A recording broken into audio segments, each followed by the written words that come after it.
Orientalism by Edward Said. Edward Said was a Palestinian-American academic, political activist, and literary critic who was, as you can see, very much tied to his heritage in the East. But he also had ties to the West, as we look at his education at Princeton, Harvard, and his professorship at Columbia University in the area of English and comparative literature, where he stayed into the end of his career. Interesting fact that although he wrote numerous books and articles in his support of Arab causes and Palestinian rights, he never taught any courses on the Middle East. Was this deliberate? Bernard Lewis, one of his most prominent critics, in his critical essay on Said's book, implied that Said was an Arabophile and not so much an Arabic scholar. This may not have been the insult that Lewis intended, considering Said's dim view of the field of Middle Eastern studies at that time, as well as what was considered Arabic scholarship. The book, as we know, is one of Said's best-known works and one of the most influential scholarly books of the 20th century. It's referenced numerous times as a post-colonial classic. Some terminology may be helpful. The Orient, as we refer to it in this book, means the East, India, China, and Egypt. And Orientalism, according to dictionary.com, means the representation of Asia, especially the Middle East, in a stereotyped way, regarded as embodying a colonialist attitude.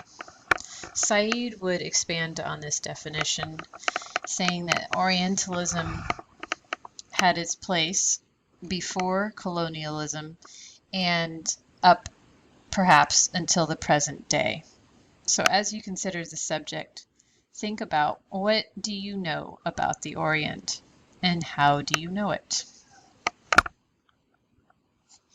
There are three main arguments in this book. Please read these on your own, but consider the self-sustaining force that was and is Orientalism.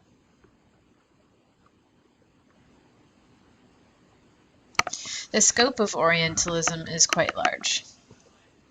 Said asserts that modern Orientalism began in the late 18th and early 19th centuries with the Napoleonic invasion of Egypt in 1798. The point here is that no one knew the actual Orient, including Napoleon. What Europeans knew was based on a vision of the Orient full of myths culled from classical texts that later fueled Orientalist experts and their texts, and so on and so forth. The world history they refer to in these texts only meant European history. Napoleon was the first to enact the Orientalist expertise, which was not based in empirical reality, and put it into functional colonial use. Early Orientalists placed Orientalism on a scientific and rational basis, which gave it legitimacy and longevity.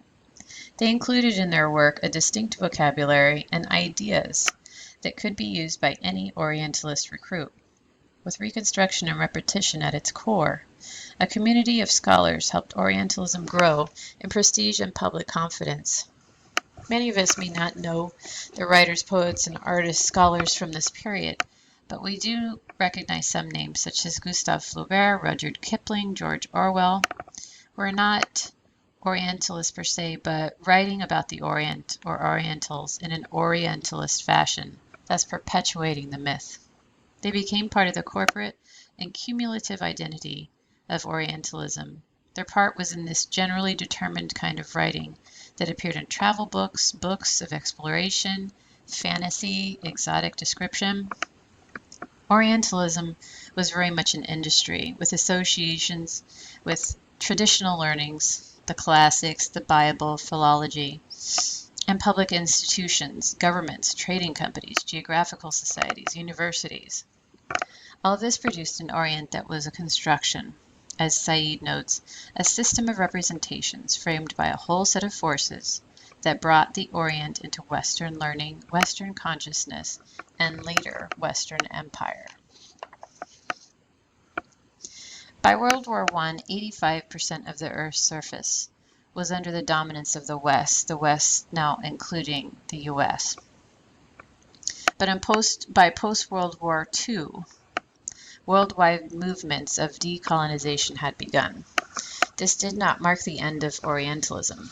According to Said, Orientalism was just broken into smaller bits, and those smaller bits still adhered to Orientalist dogma.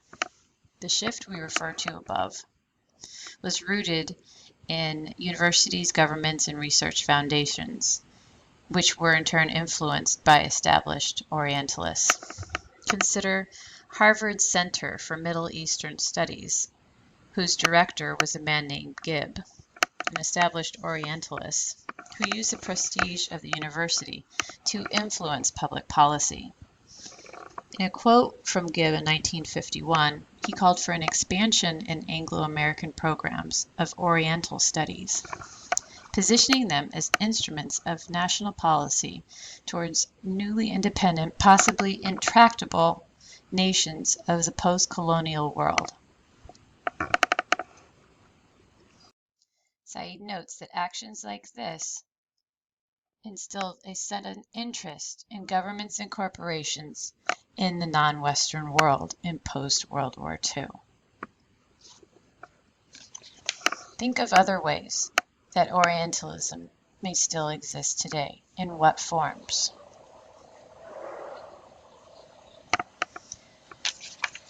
The reviews and critical essays we found were largely positive, as you can see here. Both of these gentlemen still acknowledge the shortcomings in Said's work, acknowledging that he may have neglected material or social structural analysis or the politics of resistance, but none of these seems to have a material impact on their overall assessment, which, as you can see, are varying levels of awe. Bernard Lewis, however, a contemporary of Said's and one of his most prominent critics, has many more critiques of Said's book, and some of them of a rather personal flavor. Still, he does ask a valid question: is Said being overly or unfairly dismissive of over 150 years of Orientalist scholarship? The answer seems to be in the fact that it does not appear that Orientalism has gotten a new life, whereas Said's anti-Orientalism has spawned Occidentalism, which deals with how Middle Eastern writers viewed the West, a viewpoint sorely lacking and perhaps more worthwhile pursuing. This book is many things, but most of all perhaps a plea for posterity to consider the insidious nature of systems of thought like Orientalism. Current scholars like Wendy Doniger write that Said changed our way of thinking forever, so much so that she questions her life's work in anthropology, specifically Indology, the study of India, its philosophies and culture. Is that part of the discipline of Orientalism? Are we hopelessly tarred by the brushes of racism, colonialism, Eurocentrism, and sexism? Now on to the discussion.